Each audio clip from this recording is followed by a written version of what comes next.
কৈৰকামা সুৰ নাৰী দুষ্টা মহাদেৱ বিচাৰি কাম ভাৱে ভজিয়া কৃষ্ণ তথাপিতো দেখা কেনে কৃষ্ণ দেৱ বিষয়ত পাইলা মহা আৰু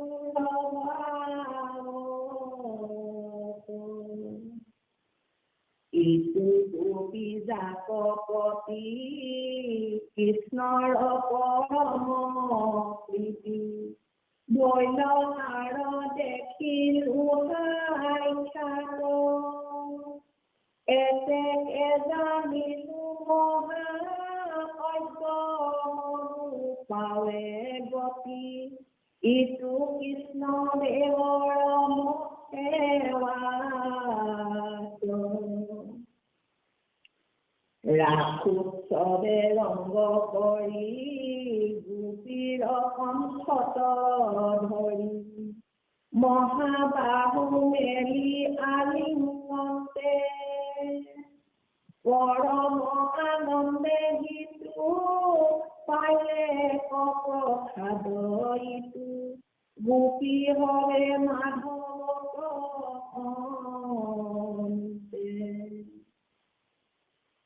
হৃদয়ত থাকি নিত্য লক্ষ্মী তাংকনিতে পান্ত আনদেৱৰ সৰ্বথা নতু পাৱে দেখিবা কৰিছো মহাপ্ৰসাদক আৰু আনক চিৰ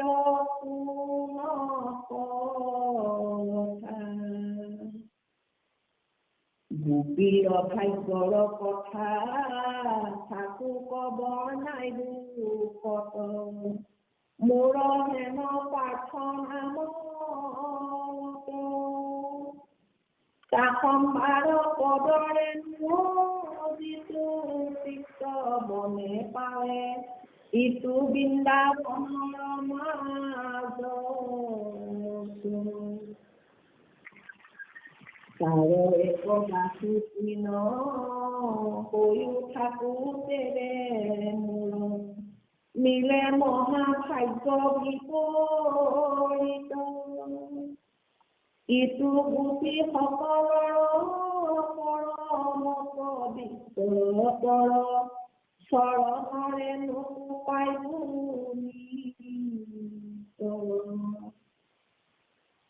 জীৱৰ বিশ্বজ আশা তুলাচাৰ ধৰ্ম বেজী ভজিলন্ত কৃষ্ণৰ চৰণে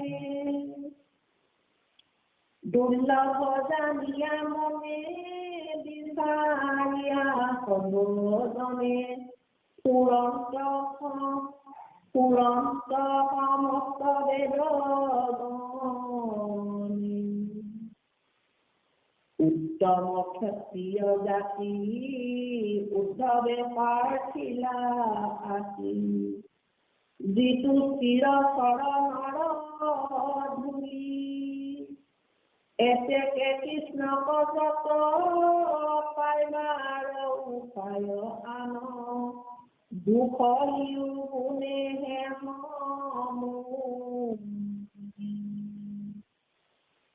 সভাসদ ভক্তি ৰত্নাৱলী পদ ভকতৰ ইহে মহাধন জানিবা সমস্তে তত্ত্ব বুঝিবে যত পৰম নিৰ্মল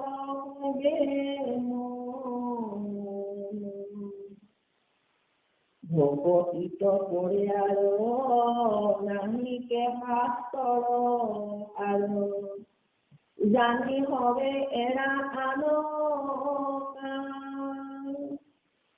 মুচিবে সংসাৰ দুখ লভিবা পৰম নিৰন্তৰে বোলাৰাম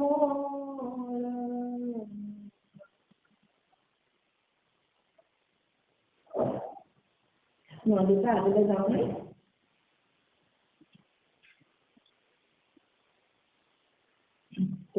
দেউতা পদলৈ যাওঁ নে আৰু অলপ পঢ়া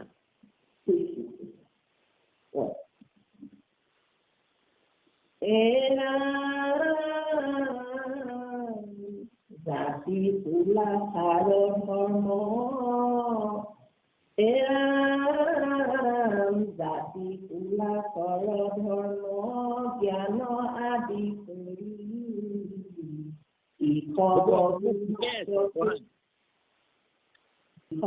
গুণত পুষ্ট ভকতিতে মাত্ৰ বৈশ্য সন্ত কৃপাময় প্ৰপঞ্চিয়া ইটো কথা কহিলো নিশ্চয় নাহিকে ভক্তিত হেন শংকা বিপৰ্যয় নাৰদৰ বাক্যে আৰু সংশয় নাৰদ বদতি শুনি পৰম ব্ৰহ্ম নাহি আত্ম কৰ তুমি সমস্ততে যিহেতু পৰম আত্মা ইটো জগতৰ এতেকে হবাটো হম দৃষ্টি নিজানন্দ লাভে পূৰ্ণ তুমি লক্ষ্মীপতি নাহি অনুৰাগ আন বিষয় তথাপিতো ভক্তে মাত্ৰ সেৱা অনুৰূপে তোমাৰ প্ৰসাদ পাৱে কহিলো স্বৰূপে কদাচিতো অভকতে তোমাক নপাৱে তথাপি বিষম তুমি নহি কাছাৱে কল্পতৰু বৃক্ষ যদি হবাটো সমান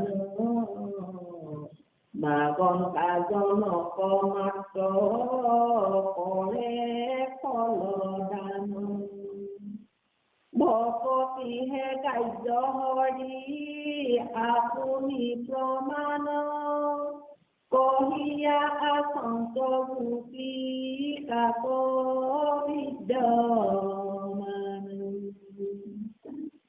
শুনা সখী হব মই কহো স্বৰূপত মূৰ ভকতিতে মুখ পাৱে প্ৰাণী যত মই হে ঈশ্বৰ আন নাহি মুক কৰ মোৰ অধীন যত দেৱ নিৰন্তৰ হেন মই মুক স্নেহ ফুল তোমাৰ দেখিয়া কুকুৰ নিবিল মোকেহে হৃদ প্ৰিয় আত্মা বুলি মানা সুখে মোক পাইলা সখী হব হেন জানা কৃষ্ণৰ বচন থওঁ এহি মানে মাত্ৰ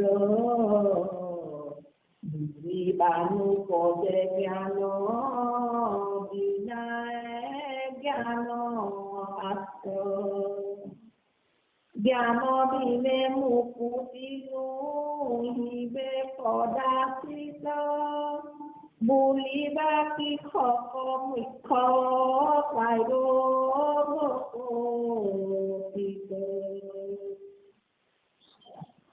ইহাৰ উত্তৰ শুনা কৰি মন স্থিৰ জ্ঞান সাধিবা কোন শ্ৰম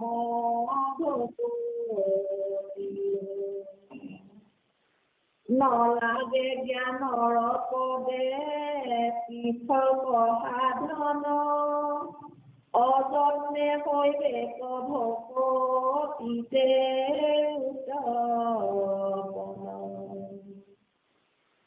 লয়ুপ প্ৰমাণ কৰি ধৰবচনে পঢ়ি আছে নিমিলিত বিদ্যমানি সমস্তে লোকৰ ব্ৰহ্মাশ্ৰম আছে জগ মনুৱা নিৰিখি মুখে কৰা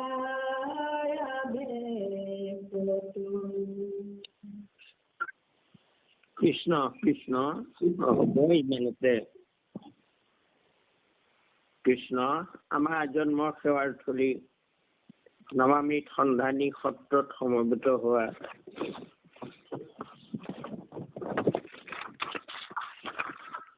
আমাৰ মহাপুৰুষ কৃপালু গুৰুজনৰ ভক্তি ৰত্নাৱলী ৰত্নৰাজি সুন্দৰকৈ পাঠ কৰি আমাক সকলোকে শ্ৰৱণানন্দ দিয়া কিয় নাই সমল ব্যক্তি পৰম শ্ৰদ্ধাভাজন ডেকা বাপ আৰু সুপৰিচালক হাতীমূৰীয়া বাপকে মুখ্য কৰি সমস্ত ভক্তি প্ৰেমী ৰসগ্ৰাহী বাপাই চৰণলৈ আমাৰ ভক্তি ভৰা সেৱাভাগী নিবেদিছো।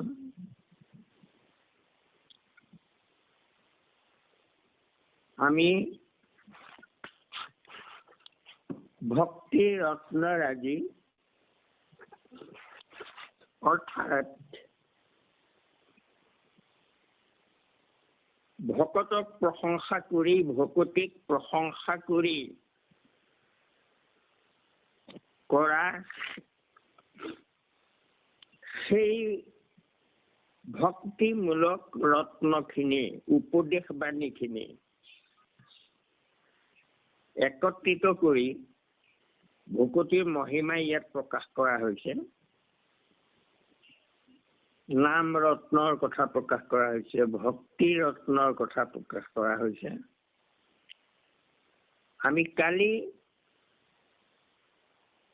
ভক্ত উদ্ধৱৰ মুখে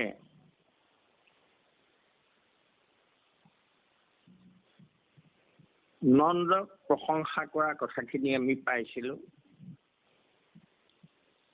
যে তুমি ভগৱন্ত কৃষ্ণক নিজৰ গৃহত লগ পালা, তুমি তেওঁৰ লগত অহৰহ তেওঁ মৰম কৰিলা, প্ৰেম কৰিলা, পুত্ৰ ৰূপে পালা আৰু তেওঁৰ ওপৰত তোমালোক স্নেহ বাঢ়িলে।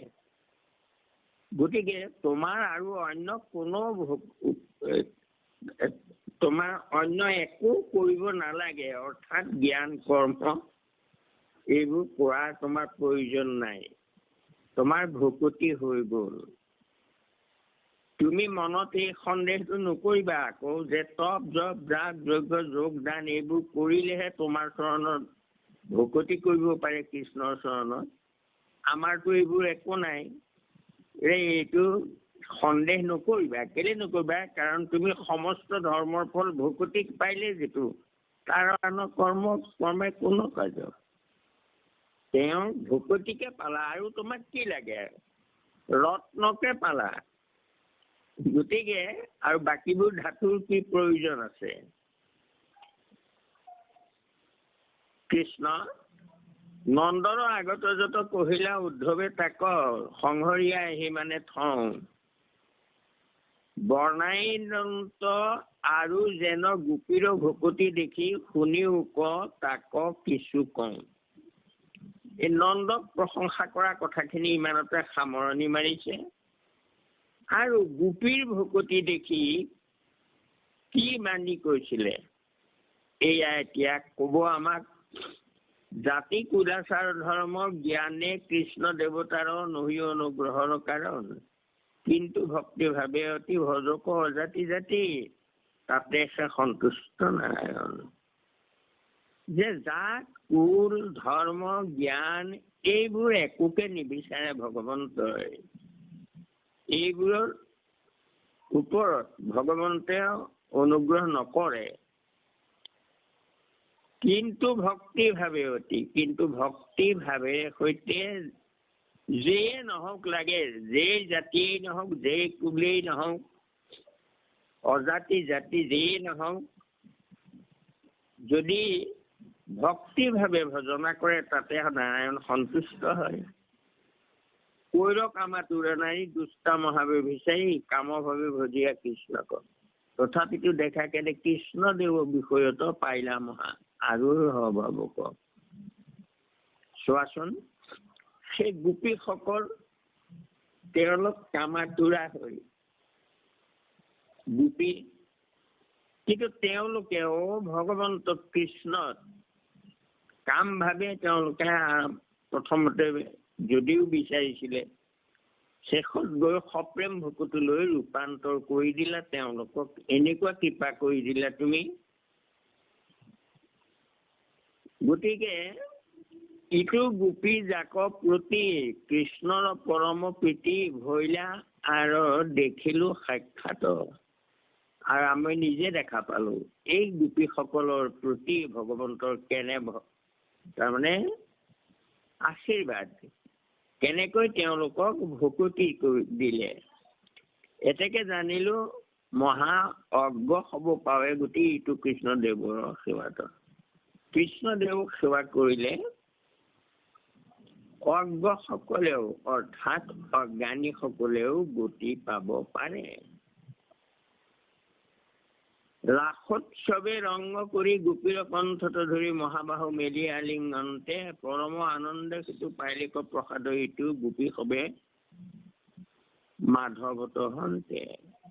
মহাৰাস কৰোতে প্ৰত্যেকক সাৱটি ধৰি গলাত ধৰি গোপীসকলক স্পৰ্শ কৰি কিমান আনন্দ দিছিলে।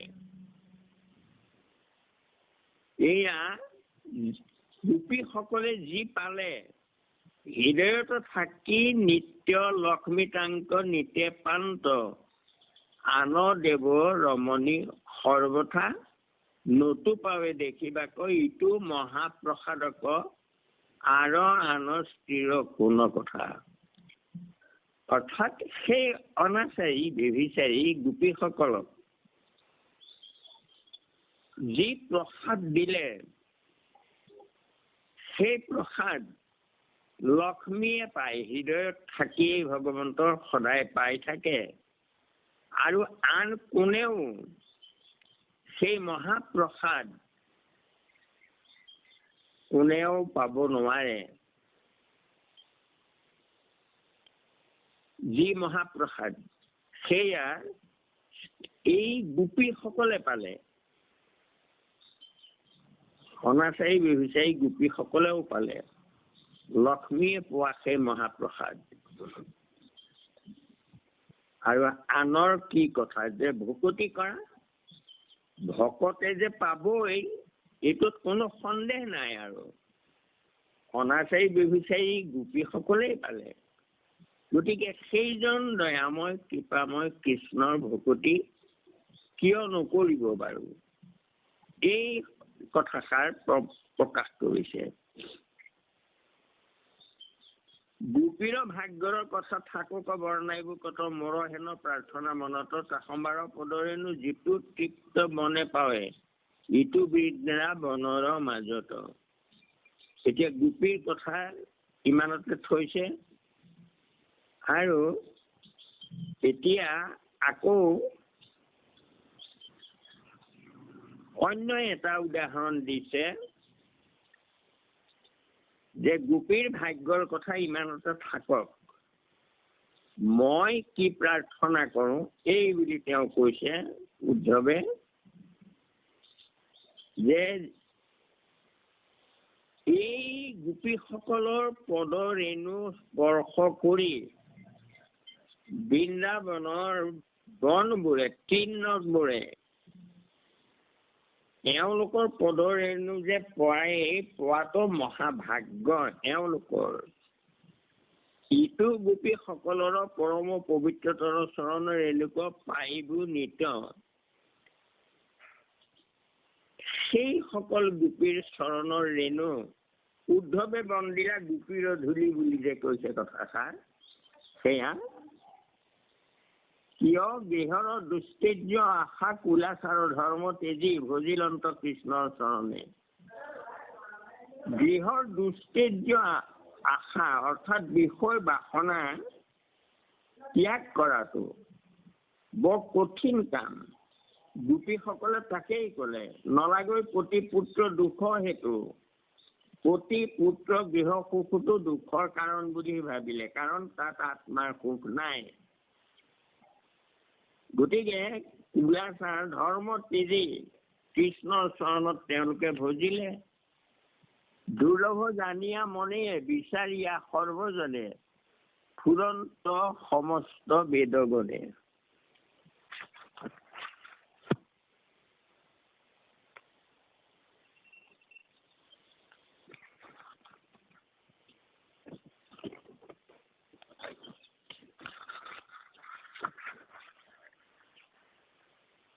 কৃষ্ণ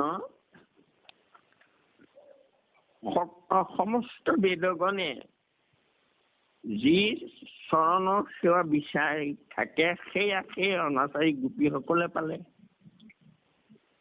উত্তম ক্ষত্ৰিয় জাতি উদ্ধৱে প্ৰাৰ্থিলা ৰাতি, যিটো স্ত্ৰী চৰণৰ ধূলি এতেকে কৃষ্ণ তজত পাইবাৰ উপায় আন।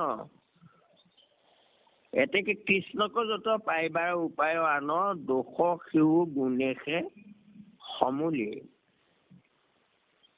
উত্তম ক্ষত্ৰিয় জাতি উদ্ধৱে সেই অনাচাৰী ব্যভিচাৰী গোপীসকলৰ চৰণৰ ৰেণু প্ৰাৰ্থনা কৰিলে, চৰণৰ ধূলি প্ৰাৰ্থনা কৰিলে। গতিকে এইটো জাতি কুলাচাৰ স্বধৰ্ম এইবোৰৰ একো প্ৰয়োজন নাই, মাত্ৰ ভগৱন্তক ভজিলেই সেই সকলে তাৰমানে ভগৱন্তৰ কৃপা প্ৰাপ্ত হয়।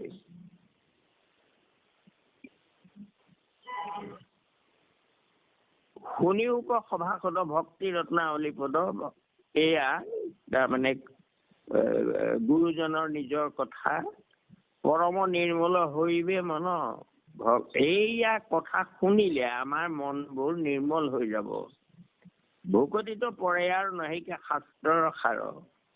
শাস্ত্ৰৰ ৰত্ন ভকতিৰ বাহিৰে আৰু অন্য একো নাই।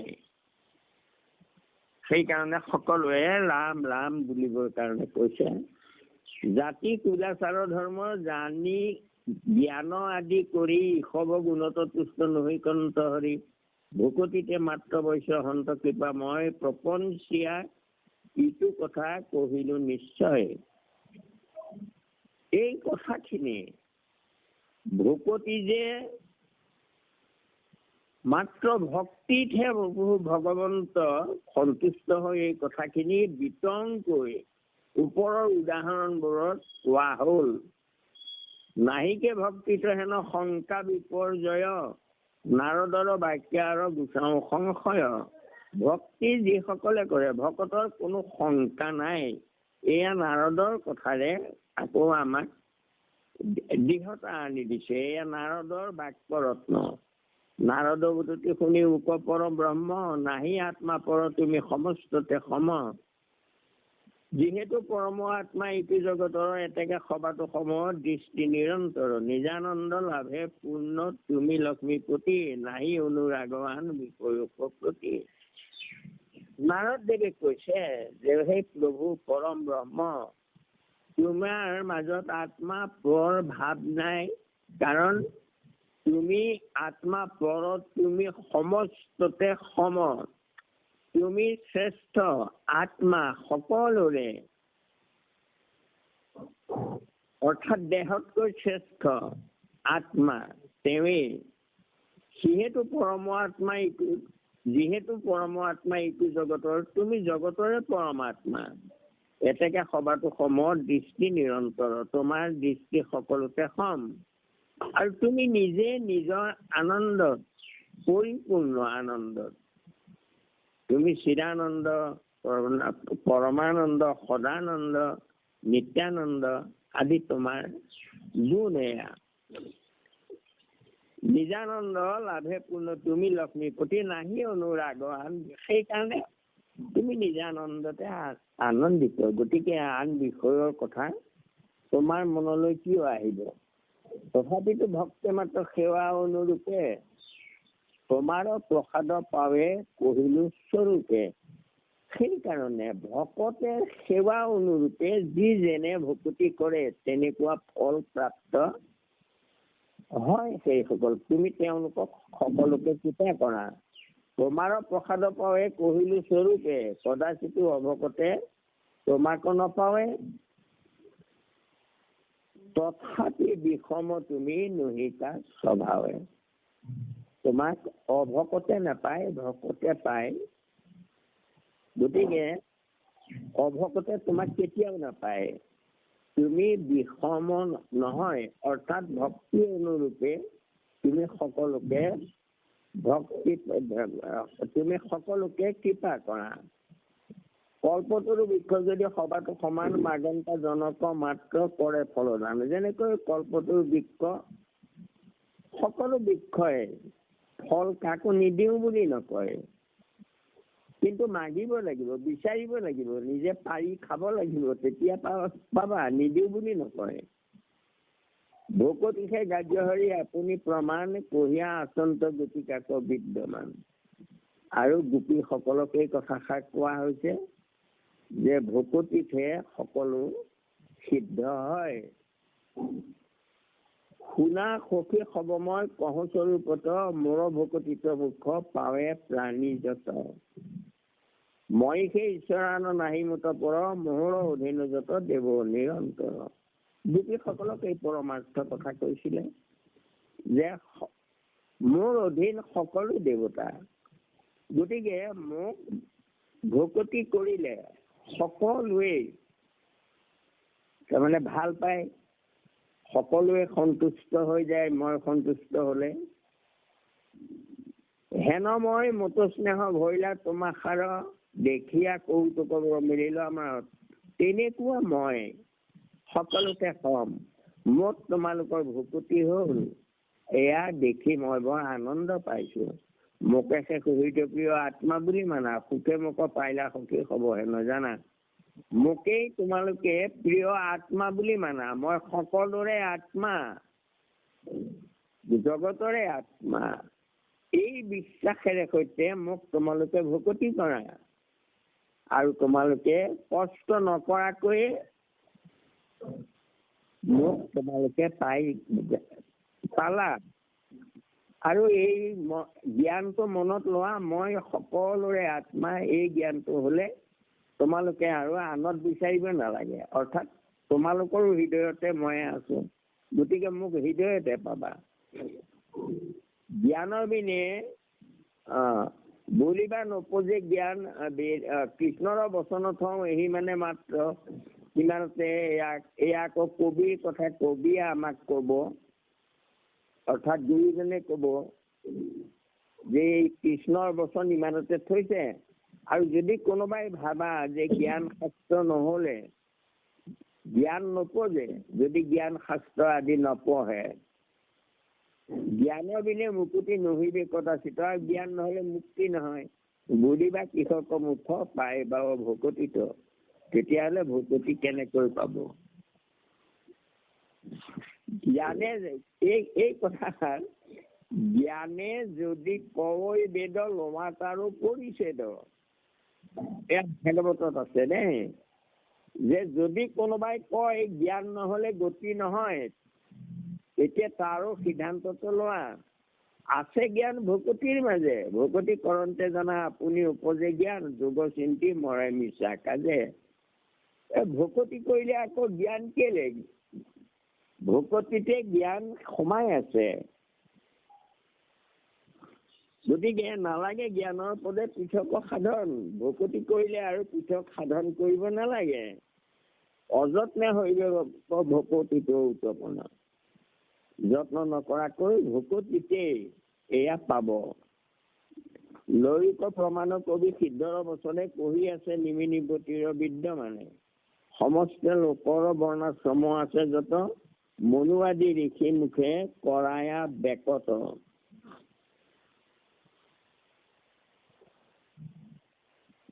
কৃষ্ণ লৌকিক প্ৰমাণ কবি সিদ্ধৰ বচনে এয়া প্ৰমাণ লাচোন যে সকলো লোকৰ বৰ্ণাশ্ৰম আদি যিমান ধৰ্ম আছে এইবোৰ মনুৱাদী ঋষিৰ মুখে বেকত কৰালে।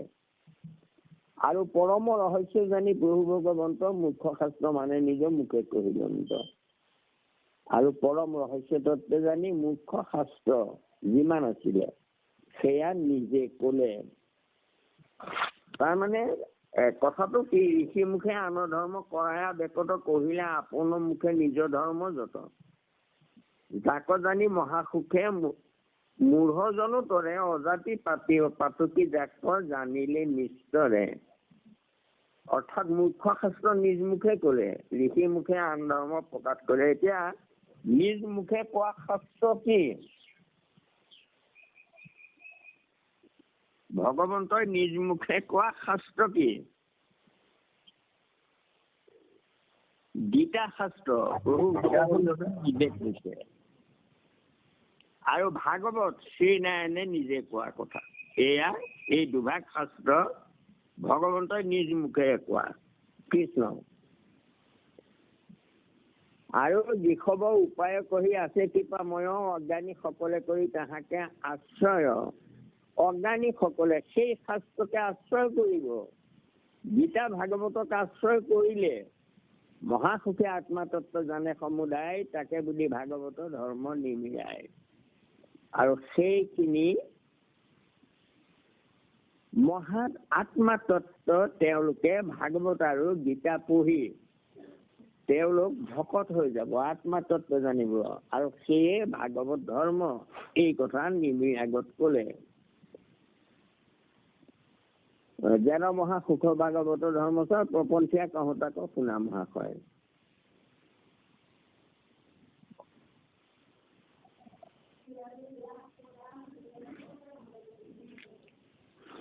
কৃষ্ণ হেৰি কিৰণ, তুমি এয়া পঢ়িলে নে নাই পঢ়া বাৰু? 108 পঢ়িলো। 178? মনুৱাদী ঋষি মুখে কৰায়া বেকত। হয় কৃষ্ণ, মই তাৰমানে ক'ব নোৱাৰাকে আগবাঢ়ি গুচি গলোগে বাৰু। যি কি নহওক, তেতিয়া আমি পালো যে মনুৱাদী ঋষি মুখে অন্য ধৰ্মবোৰ বেকত কৰালে। আৰু পৰম ৰহস্য জানি নিজৰ ভকতিৰ কথা এয়াও মই কৈ দিলো বাৰু কথাখিনি, যে ঋষি মুখে আন ধৰ্ম বেকত কৰালে আৰু নিজ মুখে নিজৰ ধৰ্ম কলে। সেই কথাটোকে আমাৰ ঘোষাত যে আছে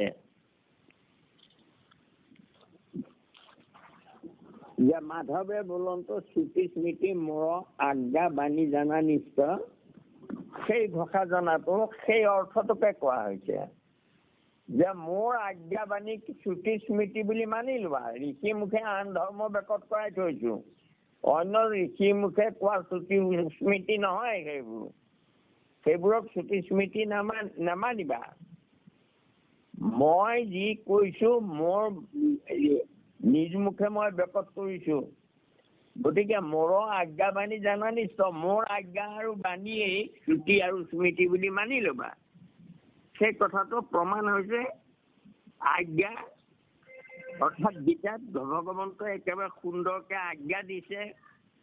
মন মনা ভৱ মদ ভক্ত মদ জাজি মাক নমস্কাৰো মোকে ভজা মোকে পূজা কৰা মোকে নমস্কাৰ কৰা ইয়াতকৈ আৰু আকৌ সৰ্বধৰ্মান পৰিত্যাজ্য তুমি সকলো ধৰ্ম ত্যাগ কৰা শপত খাই মই কৈছো তুমি মোৰ আজ্ঞা মানি লোৱা সেয়া গীতা আজ্ঞা আৰু শ্ৰীনাৰায়ণৰ নিজৰ মুখৰ বাণী ভাগৱত গতিকে ভাগৱতৰ শ্ৰুতি আৰু গীতা স্মৃতি কৃষ্ণ মাধৱ মাধৱ হ'ব বাপসকল এইখিনি কথাকে আমাৰ মুখে ব্যাখ্যা কৰিবলৈ যাওঁতে হ'ব পৰা অপৰাধখিনি মৰিখন কৰিব কোটি কোটি ঘৰ অপৰাধন্তে কৰো মৰি দূৰ হয় হে হৰি মুখ দাস হেন মানি সমী উপকৃতাময় সমী উপকৃতাময় সমী উপকৃতাময় শ্ৰীমন্ত শংকৰ হৰি ভকতৰ জানা জন কল্পতৰ তাহান্ত বিনাই নাই নাই নাই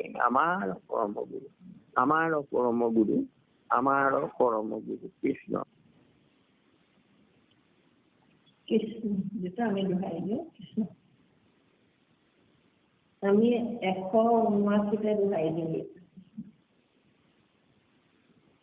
এৰাম পৰমৰ সত্য জানি প্ৰভু ভগৱন্ত মুখ্য ভক্ত মানে নিজ মুখে অবিৰন্ত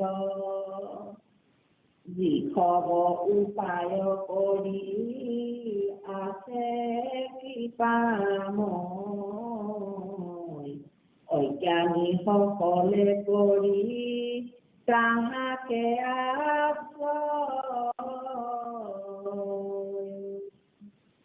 ৰাম যি খব উপায় কৰি আছে কৃপাময়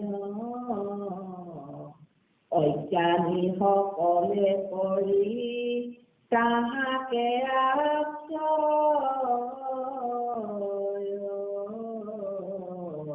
হৰি ৰাম